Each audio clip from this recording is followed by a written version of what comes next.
Habib Aqil ini mendapat julukan Al-Attos. Kenapa? Karena ketika di dalam perut ibunya, Habib Aqil ini bersin, hasiman, hasim. Ibunya kerungu sehingga anak ini mendapat julukan Al-Attos. Kalau kita tinjau dari segi medis, ini tentu saja mustahil. Apalagi suara si bayi sampai terdengar keluar oleh ibunya. Dan ini terjadi berkali-kali.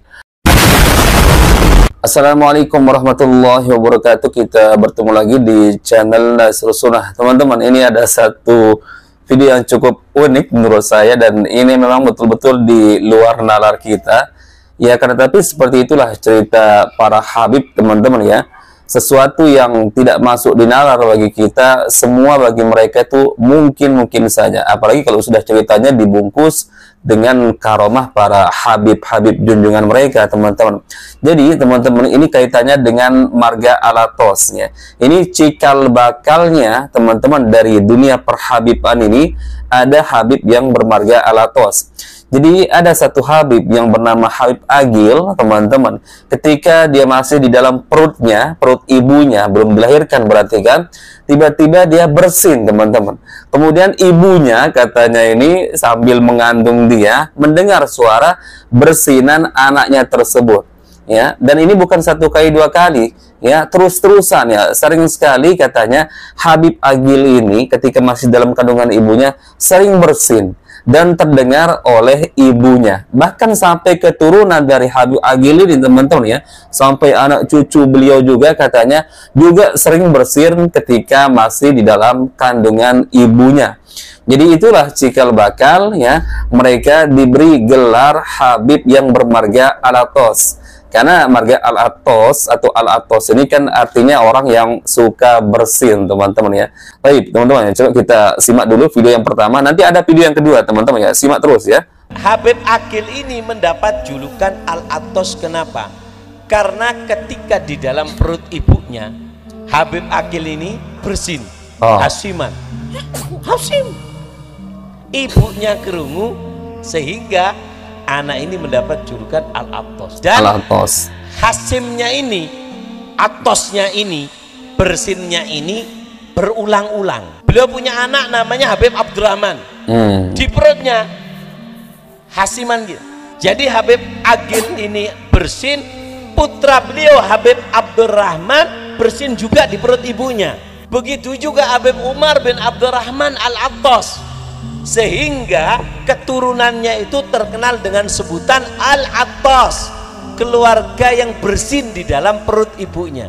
Kata Habib Ali bin Hasan Al-Attos, beliau yang membuat kitab Al-Qirtas fi Manaqibil Attos. Bersin ini turun temurun sering terjadi. Nah, jadi seperti itu, teman-teman ya. Ternyata marga Al-Attos ini ada kisahnya.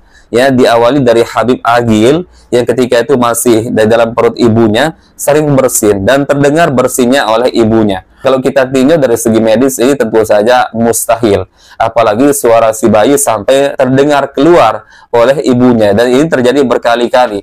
Yang ada, yang kita tahu teman-teman ya, gerakan si bayi di dalam perut itu memang sudah biasa. Bahkan saya juga melihat gerakan dari anak saya, teman-teman ya, di perut istri saya ketika masih bayi memang ada terlihat gerakan, tapi kalau suara ya nggak mungkin lah. Masa bisa suara di dalam perut ya, si bayi masih di dalam perut bisa terdengar, teman-teman, sampai keluar. Subhanallah. Bahkan di sini ada cerita lagi, teman-teman ya. Ada satu bayi yang baru lahir katanya, teman-teman, bisa berbicara dengan asbab kemuliaan seorang habib yang katanya pernah difitnah berzina dengan seorang tetangganya. Kemudian ketika si perempuan tersebut melahirkan, ditanya oleh habib tersebut, siapa ayahmu? Maka si bayi tersebut katanya berbicara, ayahku bukan kamu tapi yang lain. Ceritanya beliau ini tinggal di Mojosari di daerah Mojokerto itu. Tinggal di Mojosari beberapa lama di situ. Subhanallah, difitnah menghamili tetangganya. Subhanallah, sampai akhirnya si perempuan yang hamil tadi ini melahirkan langsung Habib Aqil mengatakan, takallam ya sobi, takallam, bicara kamu bayi. Akhirnya bayi ngomong, bapak saya bukan Habib Aqil ini, tapi bapak saya adalah ini. Tunjukkan. Nah, setelah itu beliau langsung pulang kembali ke Hadramaut, nggak mau balik Indonesia lagi. Nah ini kan persis teman-teman ya dengan kisah Nabi Isa alaihissalam yang baru dilahirkan bisa berbicara. Akan tetapi kan itu wajib kita imani karena memang ada dalilnya di Al-Quran surah Maryam. Kemudian juga kisah Jurais yang pernah difitnah ya menghamili seorang pelacur ya.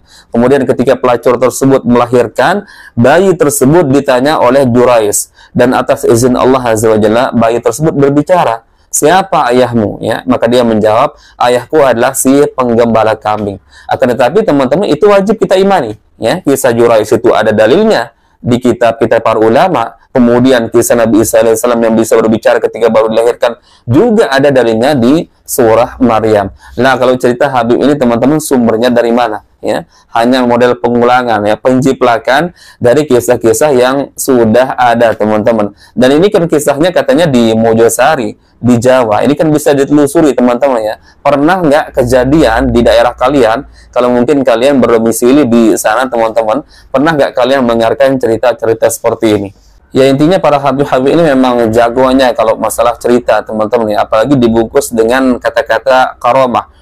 Super luar biasa. Dan ternyata memang banyak orang yang percaya dengan cerita-cerita mereka ini ya tanpa mempertimbangkan dengan dalil Al-Quran dan Sunnah. Kemudian ya mengambil referensi kisah-kisah orang yang jauh lebih mulia dari kalangan para nabi, para rasul ya, para sahabat nabi yang dijamin surga, nggak pernah mengalami cerita-cerita seperti yang disampaikan oleh para habib-habib ini teman-teman. Makanya kita mesti kritis teman-teman ketika mendengar kisah-kisah seperti ini dari siapapun, bukan hanya dari para habib, dari kiai, dari ustadz, dari ulama manapun teman-teman. Kalau ceritanya model seperti ini ya jangan dipercaya teman-teman ya, jangan dipercaya. Karena apa? Sekali kalian percaya dengan cerita-cerita seperti ini, maka semakin mudah masuk doktrin di kepala kalian. Ketika doktrin itu sudah bisa masuk di kepala kalian, teman-teman, maka cerita apapun yang kalian dengarkan dari orang-orang seperti ini akan mudah kalian percayai, teman-teman. Dan ketika kalian sudah terlanjur percaya, teman-teman, maka sangat-sangat sulit untuk lepasnya, teman-teman. Maka berhati-hati ya ketika mendengarkan cerita-cerita seperti ini, jangan ditelan mentah-mentah. Apalagi yang menyampaikan katanya para habib ya, anak cucu keturunan Rasulullah Sallallahu Alaihi Wasallam. Ini yang membuat orang-orang awam teman-teman mudah percaya. Wong yang cerita cucunya Rasulullah, subhanallah. Baik teman-teman ya, mungkin itu yang bisa kita share di video kali ini. Semoga bermanfaat. Insya Allah kita bertemu lagi di video berikutnya. Barakallahu fikum. Assalamualaikum warahmatullahi wabarakatuh.